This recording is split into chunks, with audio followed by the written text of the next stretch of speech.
Hey everyone, it's good to see you guys. Laura and I are really excited to be here. We got some really interesting topics we're going to talk about. We're going to take this conversation a little bit deeper. If you've been tracking the series so far, what we've talked about is codependency and relationship. We've talked about what sacred relationship is. We've covered a lot of different areas, but we haven't really covered too much of what an awakened relationship looks like and what that can do in your life. So yeah, we're really excited to be here. Yeah, and I want to talk about this because we don't see it that much, and there is this part of the community, which we've already talked about, where you get to the stage where you feel really good, you feel really happy, you're always elated, and it's like, well, why would I need anyone else? Why would I want to be with anyone else? I have everything that I already need. And so that tends to move in through the community. So I think we want to talk about the benefits of actually being in a spiritual relationship, right? An awakened relationship. Yeah, absolutely. Absolutely. We've taken it from what relationships don't, like how they affect your life in a negative way, and then the importance of being in relationship with yourself and how you are in relationship with yourself as a reflection of all other relationships that come into your life. But really this is, I guess, like the last piece of it, which is really just, okay, what can another awakened person do in my life who's at that same level as me, and how can that change my life, and how can that change my experience? Yeah. And that doesn't mean we need to be with someone that's like, people think that we need to be with someone just like us, that's spiritual and does the same thing, and they're a life coach too. And no, it's just being with someone that, if you're on that frequency, they're going to match that. So whether you have a joy for life, or whether you have you live adventures and journey, like whatever it is, you're going to bring someone in that matches that piece, and they're going to reflect back to you the joy that you experience. So for me, I would class myself probably a joyful, bubbly person. That's probably how I label myself. So a person that is just as joyful and bubbly as me. If I'm like what you were saying the other day on the phone, it's like, why would you not want to experience yourself times two? Why would you not want to experience, if you love yourself that much, why would you not want to have that person in front of you mirroring that exact same joyful, bubbly energy? Because then you get to experience yourself through that person. Yeah. Right. I was just actually speaking with a client. We were talking about this, and I was sharing with her how relationships, like human beings, are biology, right? And our emotional experience is kind of dictated by our chemistry, like what's going on in our body, like the hormones and all that other stuff. And then that is dictated, I'd say, by the subtle energy, which we talk about a lot. And so like if you look at chemistry, there's some reactions that are really explosive and cataclysmic in nature.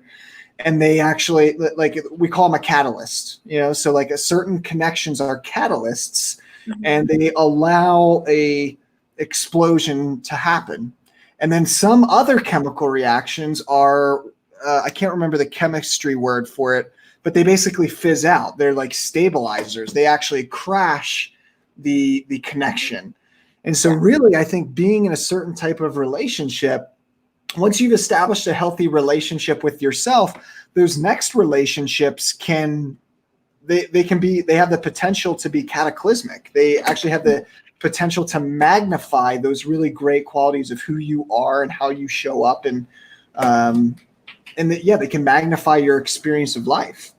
Yeah, because if you think about it, when we have our awakenings, or when we start really looking at ourselves and healing ourselves, the people closest to us show us the wound. Like if you look at the twin flame or whatever, they're showing you all your wounds that are within you. But when those wounds aren't there anymore, the person's going to show you all the good things, and we forget that. People think, relationships are only there to grow and heal through. Relationships are only there to show me things that maybe I wasn't aware of. And yes, they still can do that, but they're also going to magnify the really great things about you. I remember going on a date with another Aries, and have so much fun. I was like, oh my God, it's like talking to myself. And it was great. You do have to be at the point where you like yourself. I mean, I talk to myself all the time. I'm sure you do as well. Yeah, I have great conversations with me. I learn a lot, right? But when you're with someone, like they're the opposite or they're the same, and they're mirroring that energy back. It's a really amazing experience, and you can really have great relationships with people like that. Yeah, beautiful, beautiful. So I guess really, Laura, the questions that I would like to ask is, once you connect with someone, like you have a good relationship with yourself, you've done all the healing work, you know how to draw boundaries, you can clearly see a codependent relationship from a mile away. It doesn't even come into your energy field anymore because you've proved to your guides or life that you see it and that you're going to call it out. Once you get that, I guess, deep relationship with yourself, you know how to self-love, self-soothe, the emotional intelligence, all these things. How would you know if you're ready for that type of a relationship that is going to magnify all the great aspects of who you are? That's a good question, because I love it. I think it's a great question. I'm going to pat myself on the back for that. I think because the thing is that it doesn't feel like what you think it would feel like. Or this is my experience. It doesn't feel like what you think it would feel like. It doesn't feel like, oh, I'm ready for that necessarily. It's, when you wake up, you think, I'm ready for my coffee, or I'm ready for my toast, whatever. I'm ready for that lesson. It doesn't quite feel like that. It's more like there's so much contentment and happiness that you found within your life. Everything around you, or I should say me, this is my experience, everything around me feels like a relationship, if that makes any sense at all. So, I say to people, I love you, and they go, oh, thank you. I'm like, well, don't get too, I also love this piece of sage, and I also love, this crystal. Yeah. There's different forms of love. But to me, I mean, would I say I'm ready? Yes, I would. But it doesn't feel, I don't know if I'm articulating this in the right way, but it doesn't feel like a thought of, oh, I'm ready for a relationship. It's more of a feeling, but not from a place of lack. It's from a place of fulfillment. So because you're so filled with life, the thought doesn't enter your mind, oh, I think I'm ready for a relationship, because that thought comes from, I don't have one, which is a lack, and we don't have that. Right. So it doesn't come from, am I making sense? It doesn't come from like, it comes from a feeling of suddenly you go, oh, you're fun to play with. Yeah. I love that. So this is, I'll just, yep, I totally get it. This is how I experience it. I experience it as an expansiveness. Like there's an expansive quality energetically in my field when I know that energy's there. Like when that person's, or whatever it may be, it's no longer like, oh, this relationship just makes me feel good, or I'm looking for this. It's, wow, this could really make my life more like funner and enjoyable than it already is. Like I can just, it becomes, it's almost like my relationship. This is how I've experienced it. It makes it more of a play quality. Like, oh, this is exciting. Like I want to play with this more. Like I could have a lot of fun with this person, and I feel this sense of expansiveness in the energy, like a sense of, just a sense of expansiveness. I think that's a really good indicator. Like that's that, if you think about when we're talking about the cataclysmic type of relationship, in any chemistry where there's a cataclysmic reaction, there's an expansiveness, there's a growth and a going out. Yeah. And so I think that's a great thing to look out for in any relationship, whether it's a business relationship, whether it's a romantic relationship. Is my energy expanding, and is it expanding in a way that feels maybe safe or good? And there could be a little bit of scariness there too, because cataclysmic relationships or cataclysmic reactions can be scary. Oh, can I contain this? But I even think asking that question to yourself, is this something that I can contain, is a good sign that it's expansive. Yeah. So would you say that it's more like you're in your energy, you're good where you are, and then you just happen to meet people and go, oh, actually, I could bring you into my life more, rather than putting the radar out of like, I'm ready. When you're ready for a relationship, that you kind of put the energy out and you start looking at people. Is it more that you're not looking, but things just come to you and you go, oh, I could have you in my life more. That's fun. Yeah. Yeah. Like, what's the experience of it? I love that. Yeah. For me, it's more of, oh, I can see what I could potentially create. Like I could see how this person could change my experience. Right. Or I get a glimpse of it. I feel it in my energy as a subtle sensation. Oh, there's an expansiveness here. Oh, this is really fun. This is exciting. This feels really cool. This doesn't like, okay. And then it's at that point, I think it's just a decision of,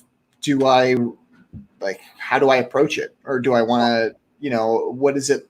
Yeah. Like, how do I want to approach the situation? So yeah, I experience it in my energy field as a sense of expansiveness.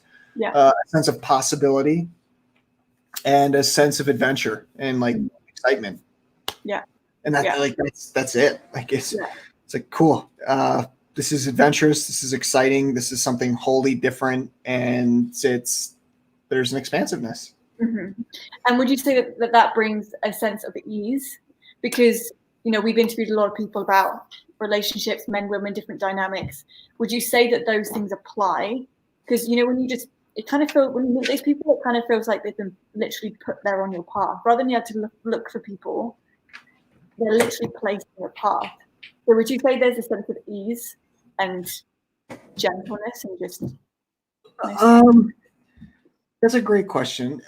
I would say, yes, it could come into your path but I think it's important to also like speak to how it comes in if that's important. Like I was just sharing with you off the call how that type of relationship came into my life and I saw it. And then it's just like speaking to the reality or the truth of what's happening, but also speaking to the truth of the potential that you see. And then people can choose to act on that potential. And if you see that potential and sense that potential, people can choose to invest in that potential or not really. But yeah, I don't see why it wouldn't I would never really go on a dating app. And I mean, I've done it in the past, but now not in a million years and be like, oh, I want to find a partner. Like that just feels way too weird and just not authentic or. Right. But yeah, because it's how it is. It's your energy. Your energy puts it out there. Yeah, it's different. I've done the dating apps too. They served a purpose for a while. They actually really helped me to get out and meet people.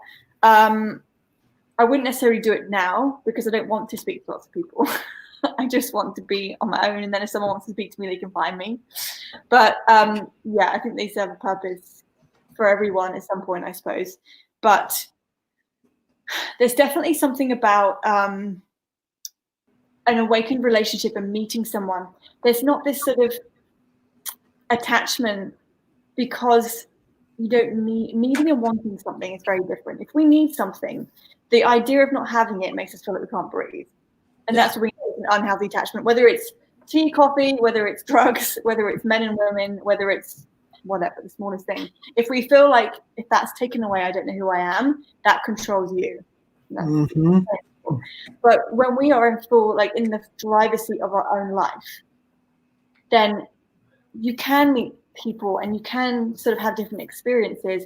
And if for some reason you decide you're not going to take it into a relationship or it doesn't actually fit together as a relationship, there's not so much of this, what's wrong with me, or how can I keep them, or should I text a different way? Should I call him or her? There's none of that because there's no pushing anything.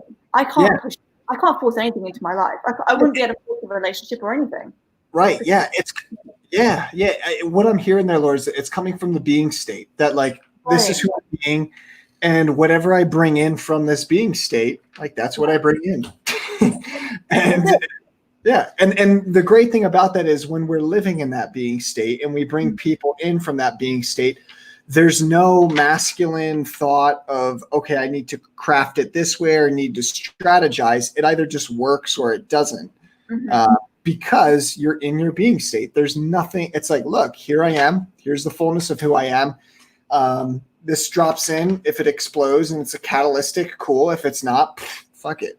So it's when you come from that being state and you bring what you want in from that being state, everything's more fluid. And there's no having to adjust, or you don't have to have thought involved. It's more effortless because it's not something that's crafted. You're not coming from a place of strategy or technique, and I'm not against using those things in the beginning when you're trying to learn something. But it's coming from that place of, oh, I feel good within myself. I know how to be with myself. I'm content with myself. I'm happy with myself. I'm joyful within myself. Yeah. I'm everything who I know I am and want to be. And whatever comes from that being, if there's something that magnifies the awesomeness of who I experience myself to be, then why wouldn't I bring that in? Why wouldn't you seek to make your life a more enjoyable thing to experience? Like, why wouldn't you? Unless you're addicted to pain, which some people are. Yeah, I mean, I think it depends on the journey people are on. I think there's a lot of people out there think that an awakened being should be an individual awakened being. Like if you look at Buddhism, they, no relationships, no sexual, no nothing. So I think people get confused as to whether they can be in a relationship and whether it's okay, whether it's a cop-out and that they're not really awakened because they need another person. Need is loosely. So I think there's just so much information out there that people struggle with when they get into spirituality, because there's this cutoff point where it's like, okay, you really need to spend time on your own because you need to figure out who you are, and not just to love yourself so someone else can love you. No, it's deeper than it's got. That's like the surface, right? It's so much deeper than that. But once you've done that and you are kind of at that solid place, a lot of people get confused. Like, is it okay? Do I? Because I know I battle with that. Like, but I don't need anyone. Like, I'm really happy. And I don't know if anyone, like, being with anyone would just be in the way. Like, because I just love everything about my life. I'm really love blessed. But then when you said about the magnify, well, why would you not want to experience you right in front of you all the time? And I think, well, that would be amazing. Like, I love me. So me times two, that would be epic. It'd be a lot for people to handle. We'd be a power couple for sure. But like, why would you not want to experience that? So I think there's a sense of, some people are made to feel guilty. Some people are, to want to be with someone else. I see that. Yeah. So I really see like the magnifier as, you don't have to have it, but why not? Like, if you've already really experienced something good within yourself and you've built up this energy within yourself where you're happy, you're content, you're really enjoying yourself, why wouldn't you want to experience more of that, like more of that intensity? Right. And also, I don't think it's just times two. The way that I would see it would be times four, instead of it just being times two, because like how it's like mathematics, like 2 to the second power is 4. So like when you have, what's that? Did I put your word for that? Okay. So when you have two people who come together, like their value isn't just doubled; it's actually quadrupled. So like that's what math shows, and like chemistry, anything where you have two things that come together that are both like if they're of the same value, it's not just adding; it's actually like multiplying. So like 1 + 1, yes, that equals 2, but when you have a whole person and another whole person, and there's that energy there of like they're fulfilled, they're content, they're whole within themselves. If you have two whole people, like let's say the color blue here and like the color blue here, and they combine, then that's actually going to be 4 times as powerful. Then it's not going to just be 2; it's going to be 4 times powerful. It's exponential. Right. It's exponential in its nature. It's not just multiplicative. Exponential in its nature. Okay. I don't know if that makes sense, but if you're a math geek and you're watching this, you'll understand. So that's a lot of, I mean, does that make sense how I explain that, Laura? I hope that makes some sense. I get it from like the energy. I understand it from how I see and hear things and perceive things. Yeah. I think we lost you for a little bit, but I see you're back now, Laura. Yeah, no, I was saying, I get what you're saying. I understand it. It's like it's a multiplication of our being. So how would you say that someone is ready for that? Because I know I've answered that in my way. Like, how would, if a client came to you and said, I'm ready for a relationship, would you take their word for it, or is that a need? Well, I would test it. That's the first thing that I would do. I would test it, and I would say, well, what about this? What about this? What about that? So that's the first thing I always do in coaching is I test people and whether because that's what makes it something stronger. There has to be some sort of test, and that identity gets solidified. So I would first test it and I say, okay, well, let me know, like, what is it that, if you're ready for a relationship, what is it that is there anything that you feel like you're missing? Well, no. And you can usually tell with some experience whether people are lying to you or not.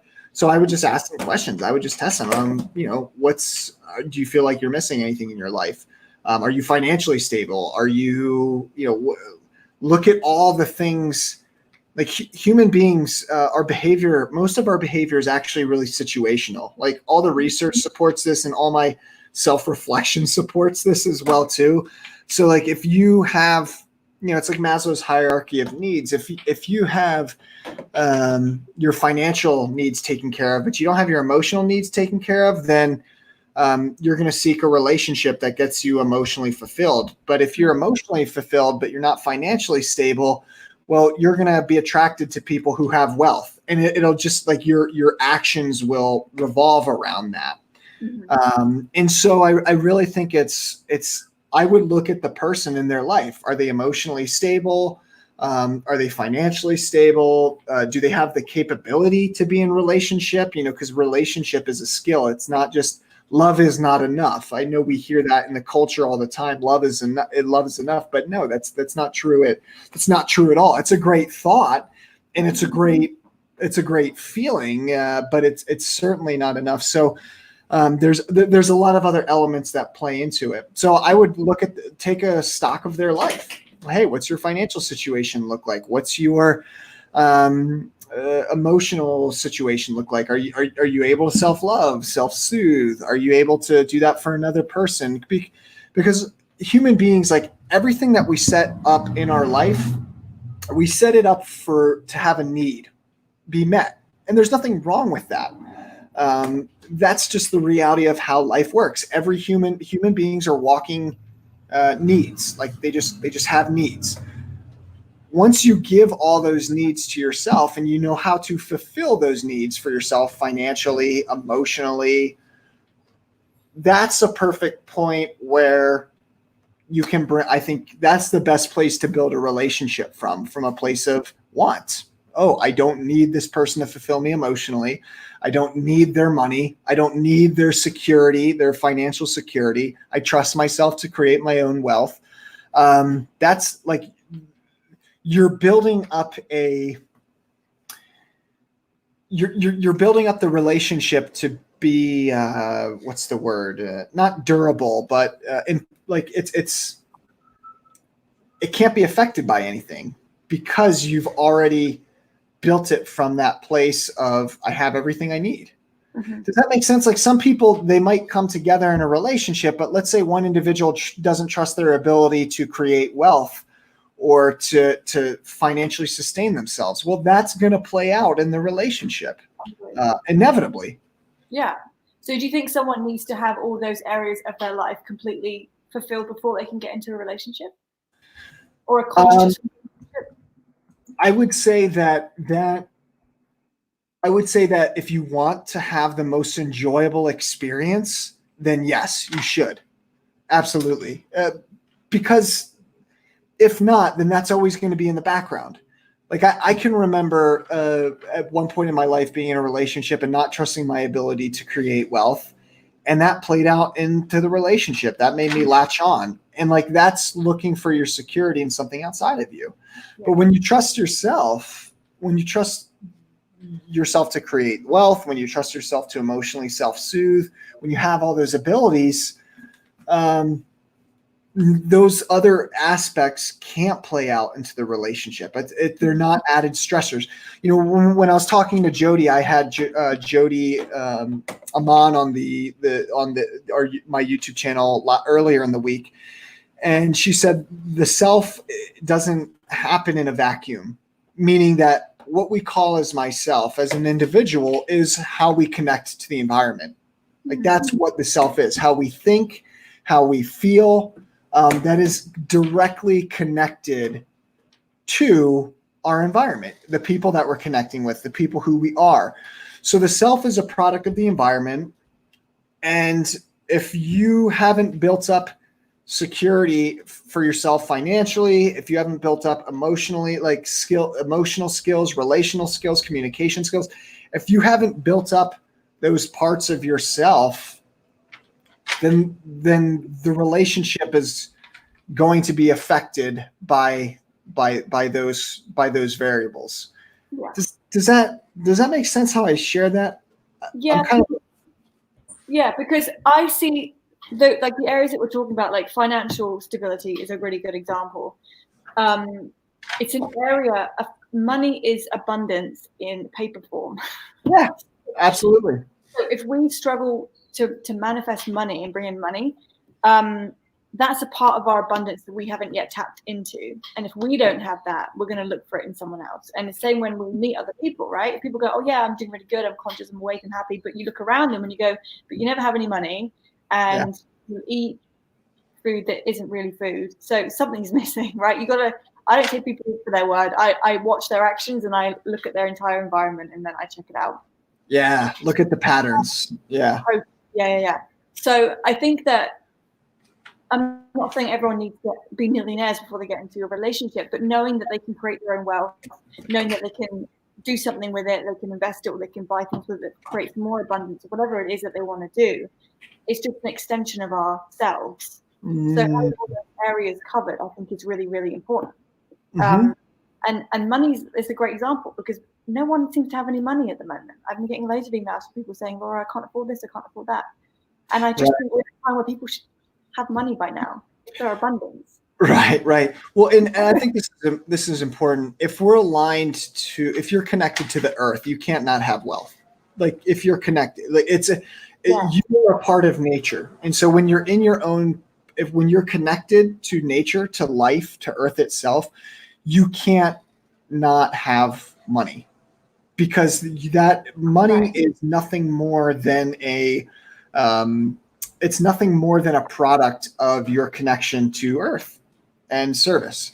Like I tell people, I built this financial class about 2 months ago, and I'll connect wealth to relationship here and actually to how that connects. But when you're connected to the earth, when you're connected to your body and really being here, you can't not have money because money is nothing more than money is nature in action.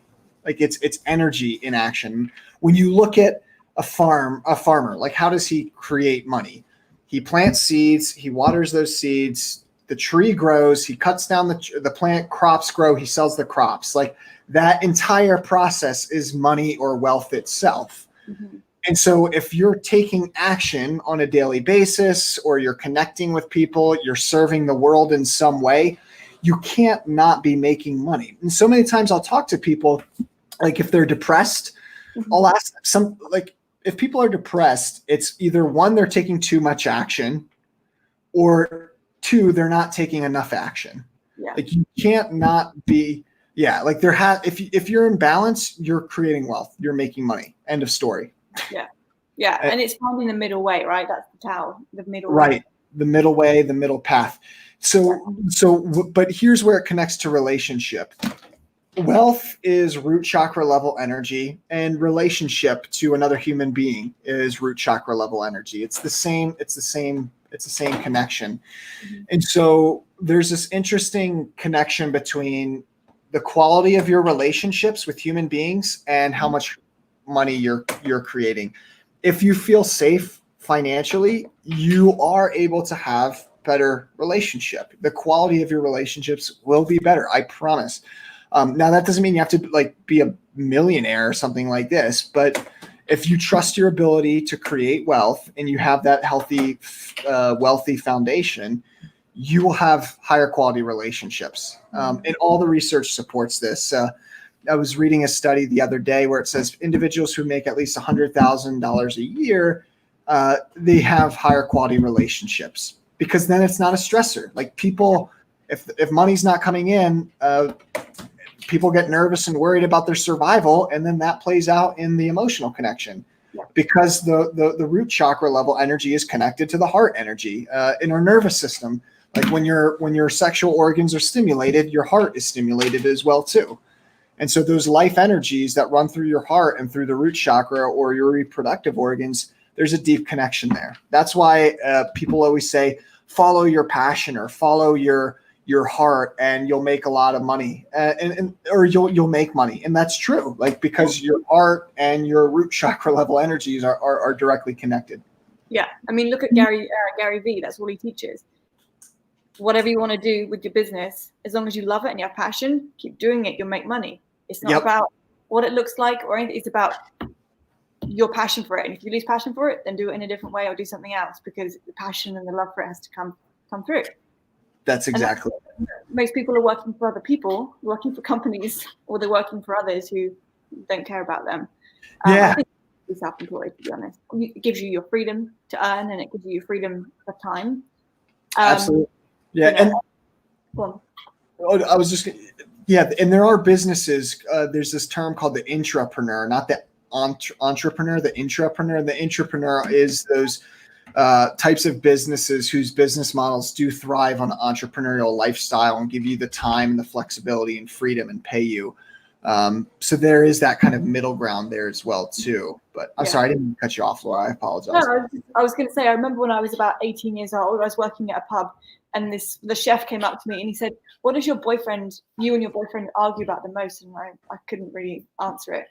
But he said to me, "Well, it should be money." And I said, "Well, yeah, actually, probably we do argue about money, because who's going to pay the bills? We want to go on vacation, blah, blah." And he said to me, "Couples argue about money the most out of everything. Did you know that?" And I said, "No, I was 19. I didn't know." No, I didn't know that. But actually, those words always stuck with me. If money is a struggle, then that does 1,000% play out in the relationship.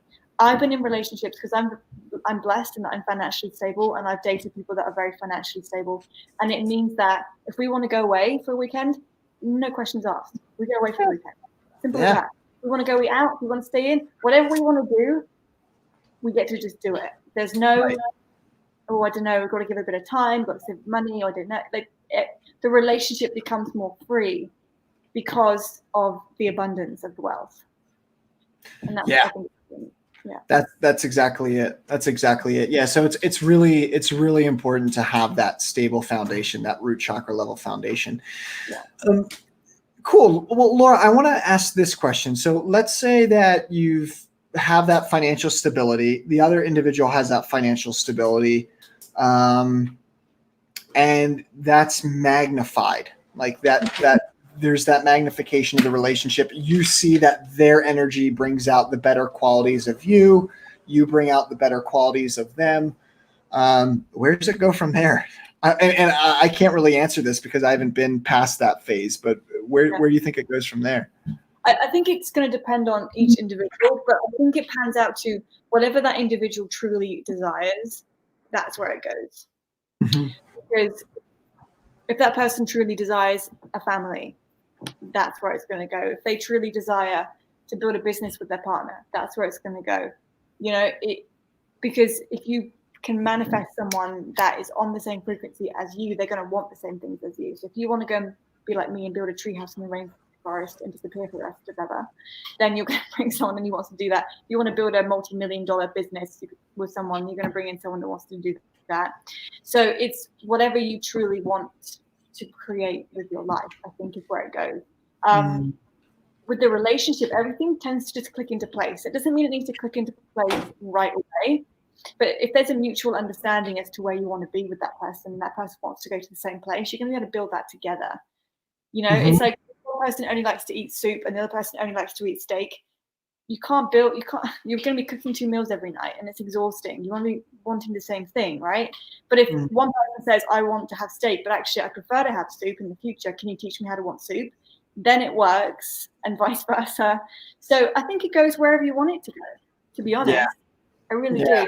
And everyone's different. Everyone wants different things. Yeah. But that's okay. So I'm really interested in the connection between the magnifier relationship and the awakened relationship. Like when I look at, if you study some of the relationships of like Gandhi, like he had a wife, but his wife was also, you could say his wife said that Gandhi was her guru, but not guru in the sense of like there being a power structure. It was just like she taught him, like she was taught by him every day. But also like he taught himself every day. Like Gandhi had the type of relationship to himself that surprised himself every single day. Like he talks about this. If you check out some of his writings, he's like, I'm surprised by myself every day. And so like, but he didn't have sex with his wife. Like they didn't have that sexual connection because the desire wasn't there, because they had already were so connected to source or at a deeper level that they didn't feel the need to connect at that level because they were both connected up here. And for whatever reason, they were already blissed out. Yeah. And what's really interesting about that relationship is they lived in poverty. So what I think is really interesting about that is they had a good relationship. There wasn't any sexual connection. They lived in poverty, but that poverty didn't scare them. Mm-hmm. So what really I guess stuck out to me there was the fact that they were in poverty, they were poor, but they knew that they were taken care of. So there was no fear around money. Because they were both connected to God. They had a deep connection to source. And when I look at even, I think sex, like one of the reasons why people get it, like why that's so enticing to people is because you connect to that blissful state. You get like the endorphins running, the oxytocin, the dopamine. But if you're connected to God, then you already have that streaming through your system. And so it's really cool to see that when you already have that energy streaming through your system, one, there might not be as an appeal for sex anymore because that's already streaming through your system. And then two, you might, you feel so safe and good in that connection that even wealth itself, like, you're just going to be taken care of. And they were always taken care of. I don't know. What do you think? Do you have any thoughts just about that type of relationship, the awakened relationship that Gandhi had with his wife, but at the same time do you have any thoughts on that? Yeah, I mean, I do think it's going to be different for everyone, but I understand. I mean, Gandhi, if you look at Gandhi's life, like he went to Oxford, right? He studied law. He became a barrister. This is a man that can have as much money as he wants. But money, like we were saying, it's an abundant it's a frequency. Mm-hmm. And it's the attachment of money that's the important bit. So it's, we're talking about being financially stable and not needing to worry about how we're going to take care of ourselves. That isn't matched to if you have $1,000 you're safe, or if you have $20,000 you're safe. It's attached to a feeling. It starts at a feeling. There's been times where I've had to spend like $50,000 in one hit and have $50 left in my account, nothing else. I think that makes no difference. I really don't care. And within a week, I've got the 50,000 back. It's not, money isn't like everything. It's not permanent. Everything in life is going to move up and down. It's our attachment and it's the feeling underneath it that always has to stay where it is. So it's that feeling of I'm completely safe. It doesn't matter how much money.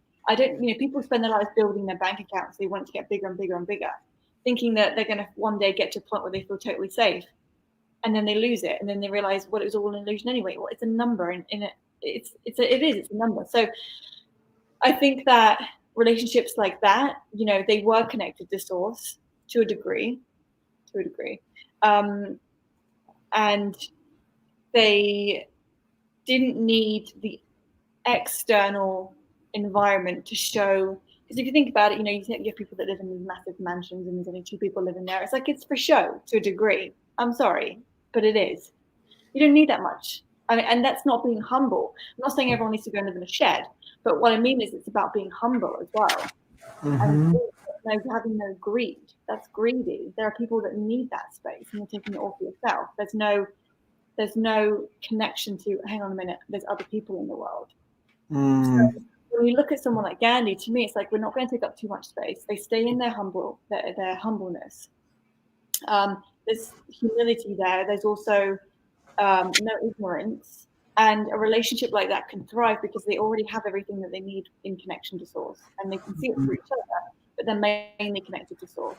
Because you do lose your desire to have sex and to eat food and to build. Like, I've done it, I can tick all the boxes, right? I've had all these experiences, but I do also think there's another side to it where you can kind of do whatever you want as long as the intention behind it is staying centered.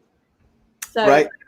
like, you do lose your desire for sex sometimes because that's a way of connecting to source. But you've already connected, so why would you need to go and, like, if you eat a meal, why would you need to go and eat a second one just eating? Like, it doesn't make any sense, right? Right. But then again, there are times where maybe you're not doing it for the experience of connecting up.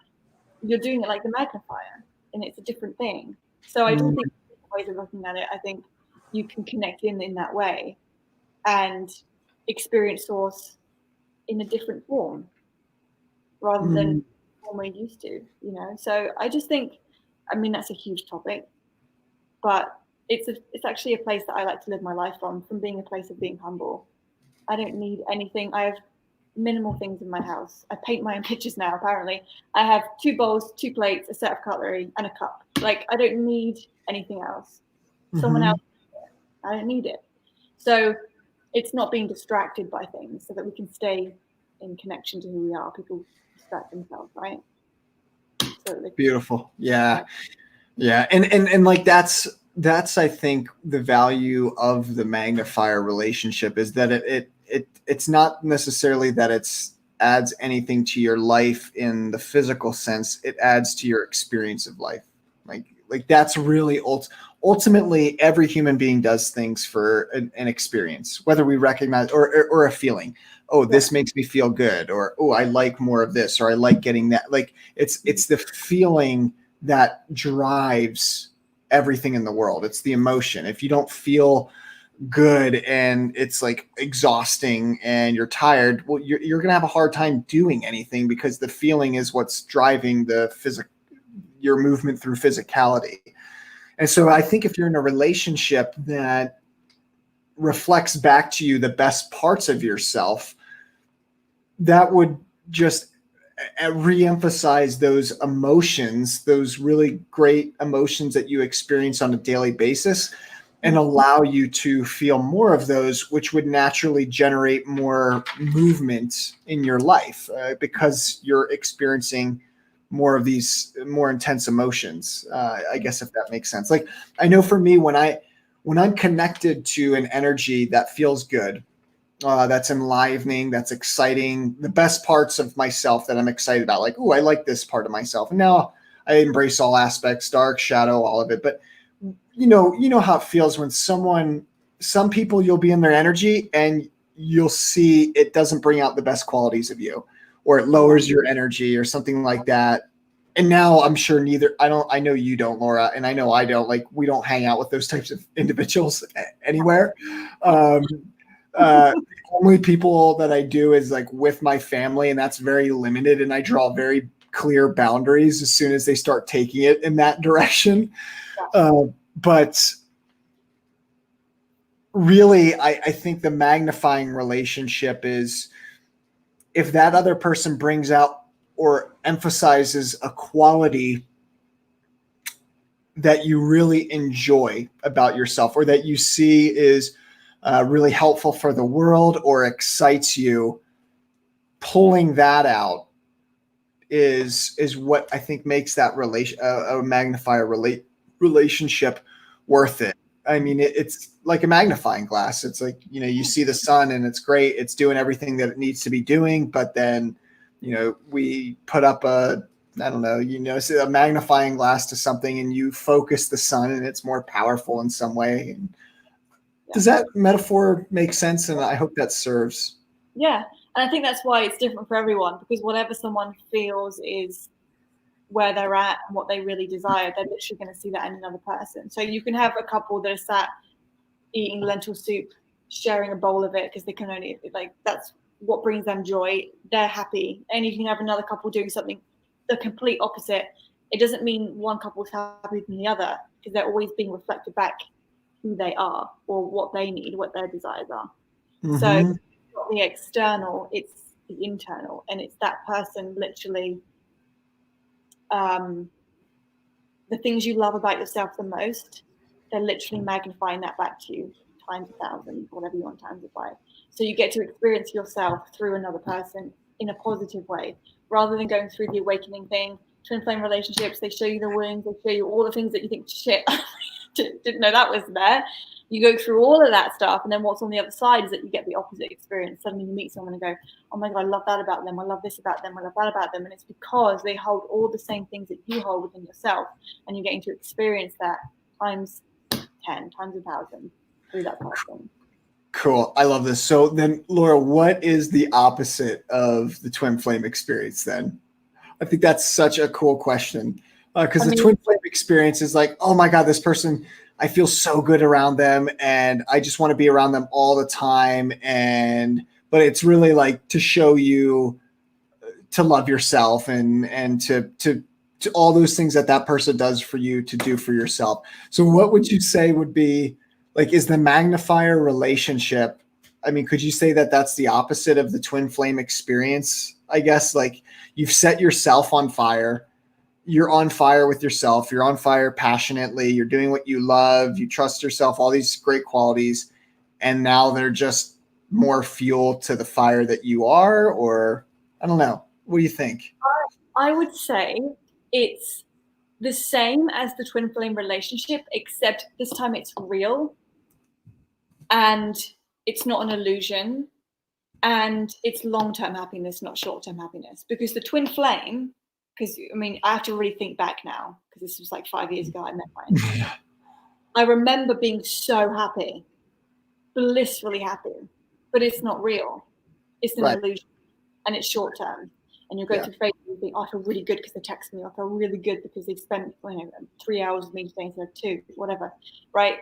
And then it goes again, and then you're left with the twin flame is like this. So you get the elation and then the drop. And if ever someone is experiencing happiness as an elation and then a drop, it's not real happiness. It's an illusion. It's not real. Happiness is like this. That's real.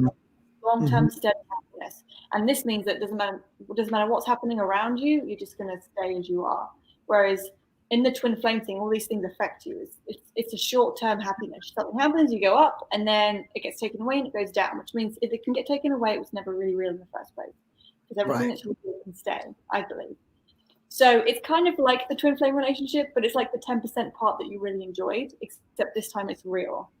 So before, with the twin flames, it kind of feels like we're sharing these great things to make, it's like a carrot dangling in front of you to make us chase, oh my God, but it feels so good when I'm around him or her.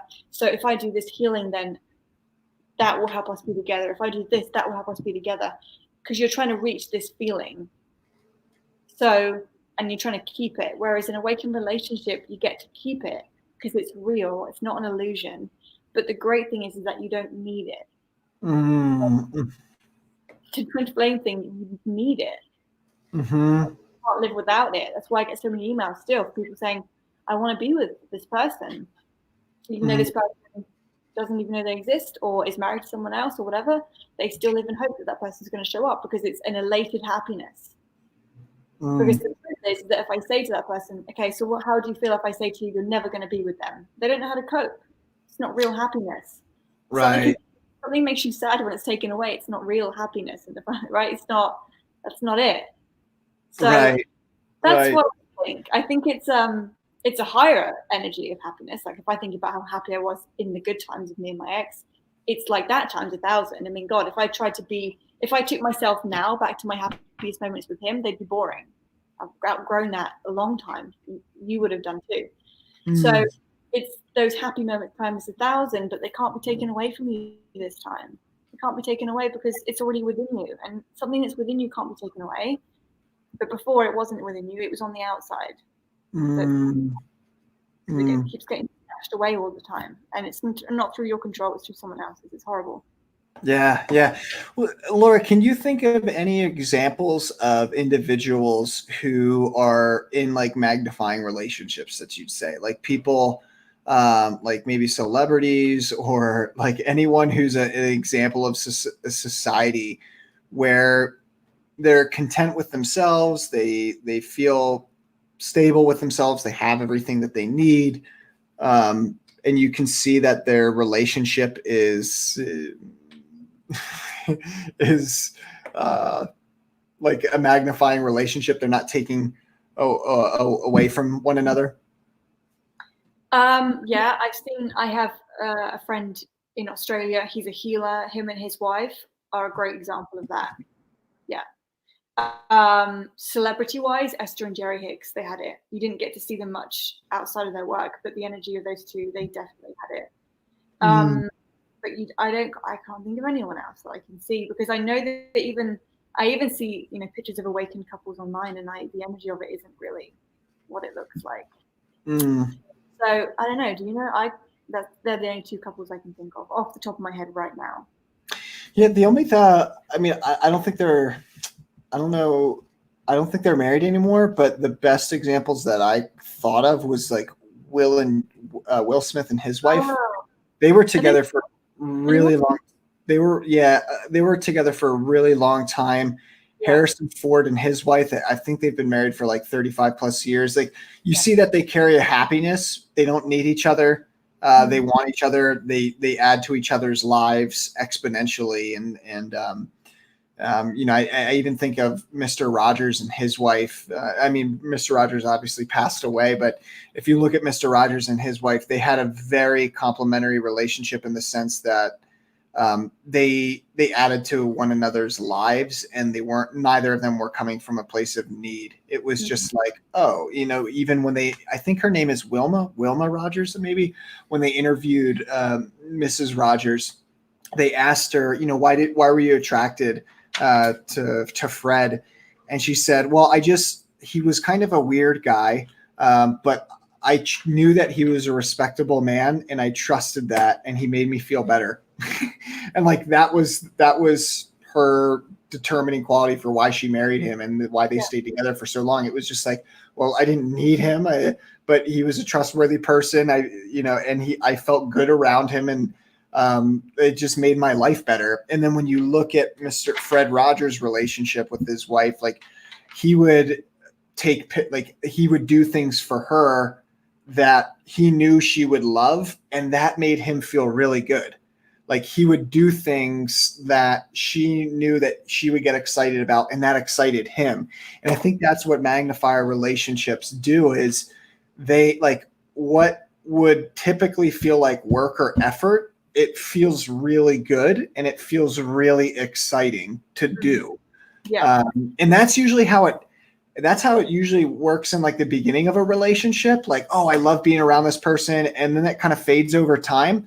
But in their relationship, when I watched their documentary a while back, that never faded. Like they never stopped being excited about doing things for each other.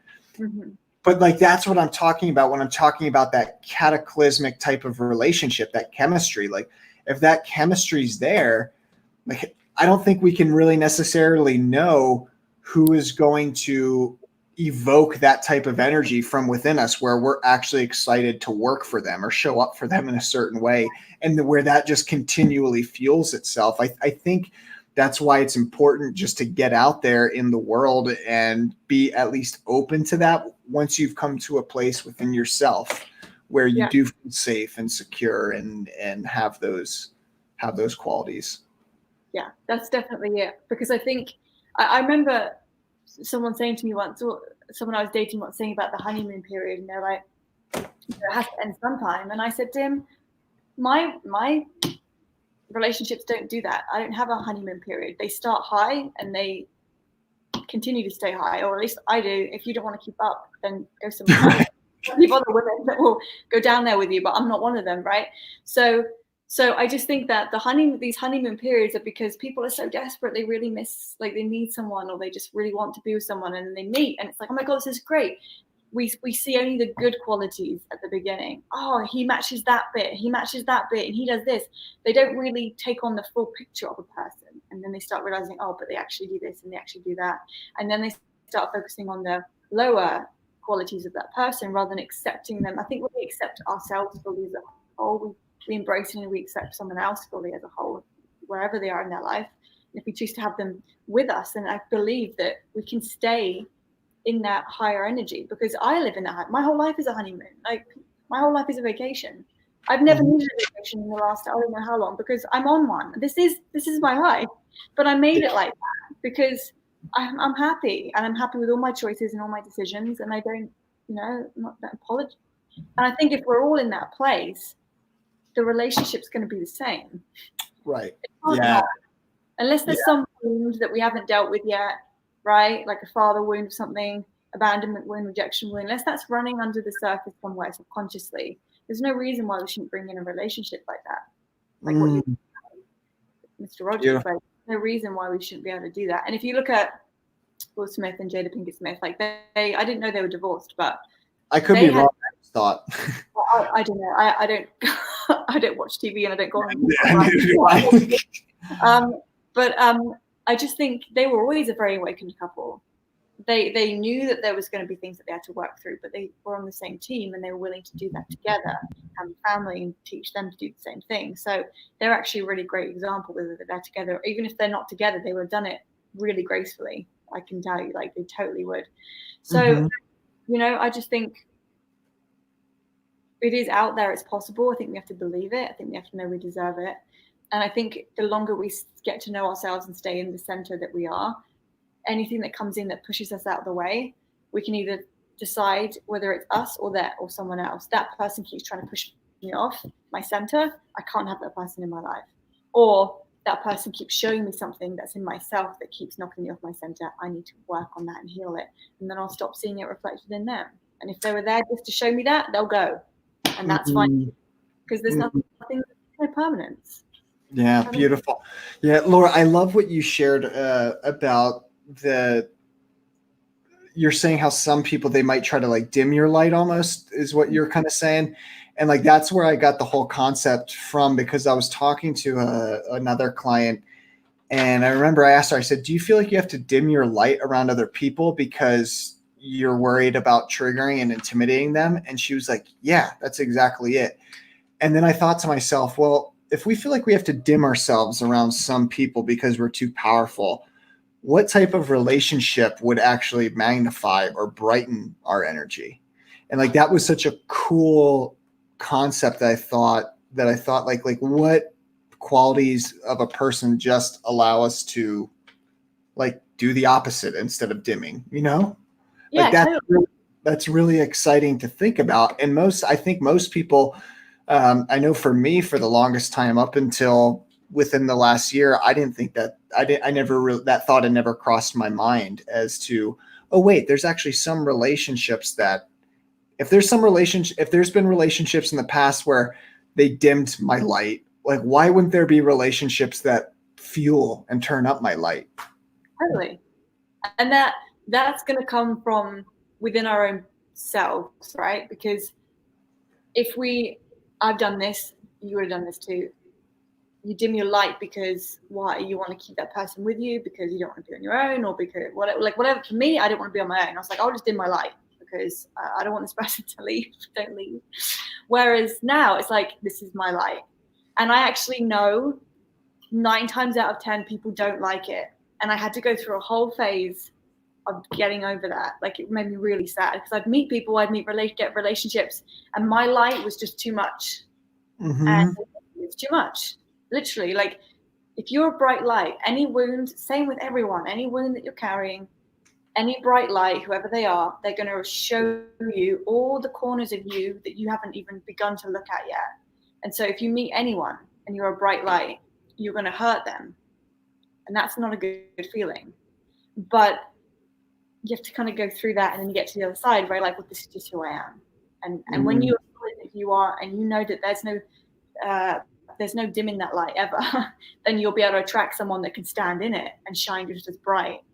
But you have to be okay with that first, and you've got to make sure that we all have to make sure that we're okay with the light, and that there's no compromise on that. Like for me, in my relationships, there's certain things that I do not compromise ever, and that's one of them. Like this is it. I shine bright. Sorry, if you don't like it, put sunglasses on or get used to it, because I'm not going anywhere. And if it's in me that I had this conversation this morning, like if there's something I have a TV here. I'm literally about to put it in the trash this morning. My landlord's having me get rid of it. I don't watch TV, so I'm not the girlfriend that, if you want a girlfriend that wants to sit and watch a movie with you, or wants to go to a baseball, you want to go to a baseball game with her, or you want to do all these human things, I'm not that person. I'm not the person that's going to sit and eat pizza with you on a Friday night, or drink a glass of wine and smoke a cigarette with you on a Wednesday. I'm not that person.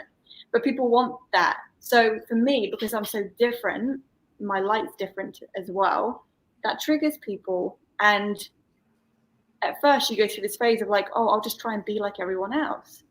And then you attract people that want you to be like that. And then you can't do it for very long. It's too painful. You have to be okay with who you are. And you have to say, this is who I am. This is it. And then when you really solidify that, you'll bring in someone that goes, oh, I like how you are. Oh, you don't watch TV, you don't eat pizza, you don't smoke? Cool. Me neither. This is fun, right? So you have to go know who you are. Right. Well, and the acceptance of who you really are and the acceptance of self naturally brings in other people who are in that energy and who are accepting themselves. I mean, anytime I don't think when I think back to my past, let's see, I can't think of consciously where I ever dimmed myself in a relationship, to be honest with you. But that was probably because I had an avoidant attachment style, not an anxious, secure one. It was more of avoidant. So for me, the real challenge was actually just being okay with the relationship. So yeah, it's really interesting. I think just naturally when you accept the fullness of who you are, and you refuse to not compromise that under any circumstance, I think you can pull in a relationship that magnifies those great qualities of you. And that's, I wouldn't understand why you wouldn't want anything else. If you're not in full relationship, healthy relationship with yourself, and, talking about other relationships being a reflection of the relationship that we have with ourselves. If you're not in full relationship with yourself, then you're going to attract other people who are not in full relationship with yourself. And that's going to just take you further away from yourself even more to show you to get back to yourself ultimately. Exactly. Yeah. Clear. It's a distraction. They're distracting you from your path. Just like other things, but they just become another distraction. I can't say it better. You did it. Yeah. Good. Well, I don't think I have anything else, Laura. I mean, that feels really good. I'm really excited about some of the interviews we got scheduled next week. We're supposed to have Lisa Romano on next week. And she's awesome because she does a lot of like narcissism, codependency stuff. But I really want to take this discussion that we're having to her about the magnifier relationship and what's the difference between codependence and interdependence.